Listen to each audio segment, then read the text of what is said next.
Hi friends, welcome to AMC kitchen. ఈరోజు recipe వచ్చేసి బొబ్బర్ల వడలు.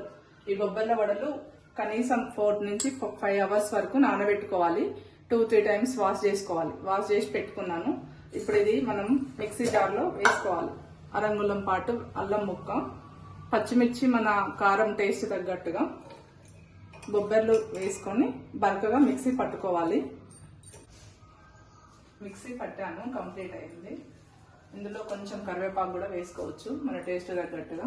ఈ మిక్సీ జార్లో వేసినప్పుడు కనీసం ఒక 2-3 టైమ్స్ ఆన్ ఆఫ్ చేస్తూ పట్టాలి, లేదంటే కిందది మెత్తగా అవుతుంది, పైది అలానే ఉంటుంది. మన టేస్ట్ తగ్గట్టుగా కచ్చాపెచ్చా కానీ కొంచెం మెత్తగా కానీ పట్టుకోవచ్చు. కొంచెం 1 స్పూన్ జీలకర్ర, ఉల్లిపాయలు ఏవైనా మన టేస్ట్ తగ్గట్టు వేసుకోవచ్చు, ఎక్కువ తక్కువ అనేది. కొత్తిమీర కూడా వేసుకోవచ్చు. నేను కరివేపాకు వేసాను. ఇప్పుడు స్టవ్ వెలిగిస్తాం.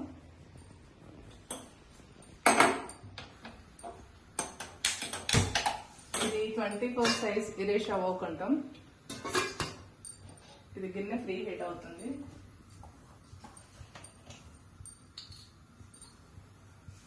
ఫ్రీ హీట్ అయిపోయింది. ఇది ఇలా పెట్టుకోవచ్చు హ్యాండిల్కి. ఆయిల్ తక్కువ ఆయిల్తో మంచిగా వస్తుంది వడలు. ఆయిల్ పీల్చుకోకుండా వస్తాయి అన్నట్టు. ఆయిల్ కూడా చిక్కబడదు, కలర్ కూడా అలానే ఉంటుంది.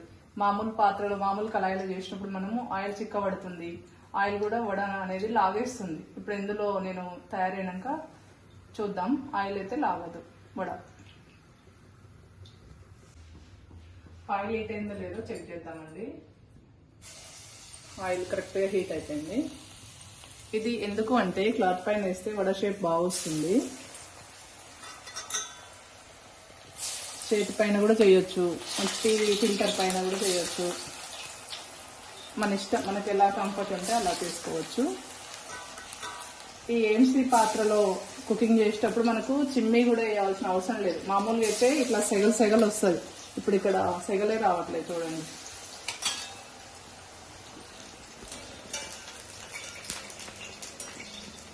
ఒక్కసారి ఇలా తిప్పేసుకోవాలి. హీట్ మంచిగా అయింది ఆయిల్.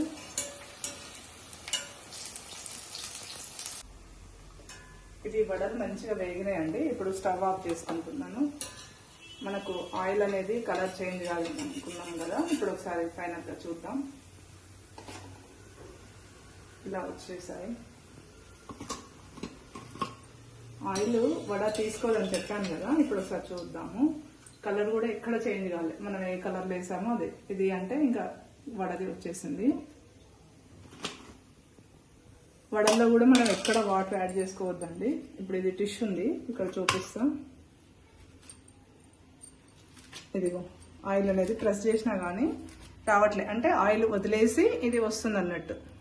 ఇలా మనకు ఈవినింగ్ స్నాక్స్ కానీ, పిల్లలకు బయట ఫుడ్ మంచిగా ఉంటలేదు కదా, అందుకోసం మనం ఏఎంసీ పాత్రలు కంపల్సరీ పర్చేస్ చేసుకున్న వాళ్ళకి అందరికీ ఈ వీడియో ఉపయోగపడుతుందండి. కొత్త వాళ్ళు కొనుక్కోవచ్చు.